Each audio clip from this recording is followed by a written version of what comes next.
విషయాలు మాట్లాడుకునే ముందు దేవుడు మనుషుల్ని ఎందుకు తయారు చేసుకున్నాడు అన్నది మనం తెలుసుకోవాలి. సో దేవుడు మనిషిని కానీ లేకపోతే ఇజ్రాయేలు ప్రజలని ఐగుప్తు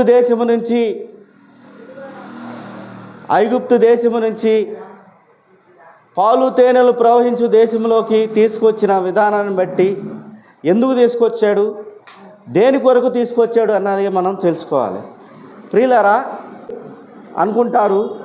ఏమని అనుకుంటారంటే దేవుడు మానవుల్ని, అంటే హిందూ సమాజం కూడా ఇప్పుడు ట్రోల్ చేస్తున్నది ఏంటంటే శిక్షించడానికి అక్కడి నుంచి తీసుకురావడానికి, ఐగుప్తు దేశం నుంచి పాలు తేనెలు ప్రవహించు దేశానికి తీసుకురావడం ఎందుకు, అదే వాళ్ళ దగ్గరే ఉంటే వాళ్ళ కిందే నలిగి మాడి మసైపోయేవాళ్ళు కదా, మరి అక్కడి నుంచి తీసుకొచ్చి ఇక్కడ పెట్టింది ఎందుకు, కనాను దేశంలో ఎందుకు పెట్టాడు అంటే, కనాను దేశంలో పెట్టినది ఎందుకంటే నా బిడ్డలు సంతోషంగా ఉండాలి, వాళ్ళు సంతోషంగా ఉంటూ మా సంతోషానికి కారణభూతుడైన దేవుణ్ణి పూజించాలి అన్న ఉద్దేశంతో వాళ్ళని తీసుకొచ్చి కనాను దేశంలో పెట్టాడు.